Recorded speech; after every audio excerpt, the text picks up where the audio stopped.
Mon frère me dit, tiens, prends la moto, va me faire des courses. Je prends la moto, je sors, sans savoir que ce jour-là, j'allais faire la rencontre de ma vie. Dès que je l'ai vu de loin, il y a un frisson qui m'a traversé tout le corps.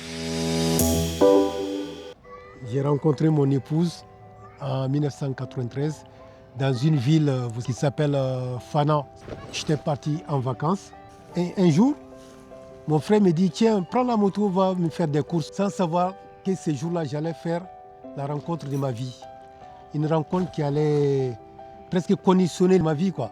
Je ne sais pas, aujourd'hui encore, on est en 2026, je n'arrive pas à expliquer ça. Il y a un frisson qui m'a traversé tout le corps. Même aujourd'hui, j'en parle, je vous assure. J'ai dit à mon ami, tiens, regarde, voilà. Il me dit, ah oui, tu la connais? Il me dit, non. Je dis, bon, écoute, ralentis. Je suis venu, je l'ai abordé tout. Bon. Ce jour-là, j'étais allée chez une copine, mon amie. J'étais allée la rendre visite. À mon retour, je les ai rencontrés avec son ami sur la moto. Il m'a dit ce qu'il avait à me dire. Je l'ai dragué, quoi. Ouais. Il faut appeler un chat. Il ne voulait pas. Je peux dire que c'était un coup de foudre, mais j'ai eu peur de m'engager. J'ai entamé une carrière d'animateur radio à Bamako, donc on s'est perdu de vie comme ça. Bon, j'étais en plein succès, mais j'ai tout lâché. J'avais d'autres projets, je suis venu en France. Bon, je lui ai dit, écoute, je vais venir en France, je vais me chercher, si ça va, je t'ai fait signe et tout. Et je suis venu en France, je suis resté, je pense, 8 ans de mémoire sans papier. C'était très compliqué. La vie ici, tout le monde sait comment ça se passe, quoi. Quand j'ai eu mes papiers, le premier réflexe que j'ai eu, c'est de courir pour venir. Quand je suis venu, malheureusement, c'était trop tard. Voilà.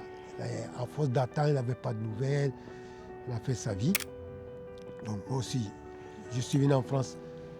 J'ai fait ma vie, ça n'a pas marché pour moi malheureusement. Et pour elle aussi, ça n'avait pas marché, mais on ne savait pas. Donc, je pense que c'est en 2021. C'est un ami qui m'a dit, mais pourquoi tu restes seul? Je dis non, moi, c'est bon tout ça, c'est plus pour moi, c'est bon. Je me range, je dis non, mais pourquoi tu ne maries pas ta chérie de jeunesse? Je dis qu'elle est mariée. Elle m'a dit non, elle n'est pas mariée. Elle m'a dit non. Ça y est, maintenant, il est libre et tout. J'étais, ah bon? J'étais dans le prochain vol.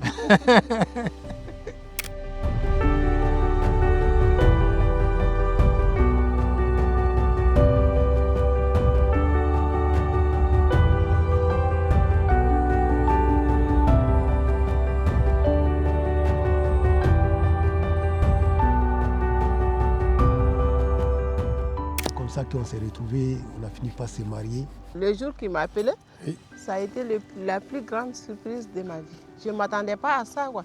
Je ne m'attendais pas qu'on va se revoir un jour. Je ne sais même pas comment expliquer ce que j'ai ressenti ce jour-là, vraiment. C'était vraiment quelque chose de magique pour nous. C'était inespéré, quoi, de se retrouver. La vie nous a donné une seconde chance. Je suis très heureuse, très reconnaissante à Dieu parce que c'est une vie que je n'avais pas pensé à avoir. Vraiment. On fait de ces rêves où quand on se réveille, on se tape la tête. Mais pourquoi je me suis réveillé tellement c'était doux. Moi, c'est comme si je suis en train de rêver continuellement, quoi.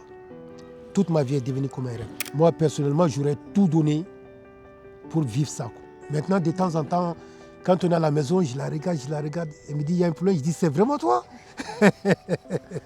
Moi, je pense que, comme on l'a dit, la vie de couple, ce n'est pas un long fleuve tranquille. Dans un couple où tout va bien tous les jours, ah chérie, il n'y a que des je t'aime, personne ne se fâche jamais contre l'autre, vous allez finir par être touché par quelque chose qu'on appelle la nuit.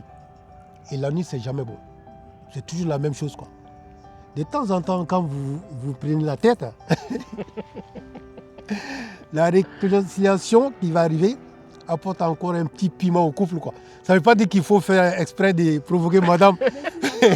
Je dis à toutes les femmes, sans exception, que ce soit nos mamans, mes enfants, mes sœurs, si tu trouves un mari qui t'aime, qui t'aide aux travaux ménagers, il faut être reconnaissante. N'exagère pas aussi. Oui, c'est ce que j'ai à dire. Il ne faut pas exagérer. Il ne faut pas profiter de la personne parce qu'il est gentil. Il faut être patiente et soumise aussi. Le mariage même, c'est ça.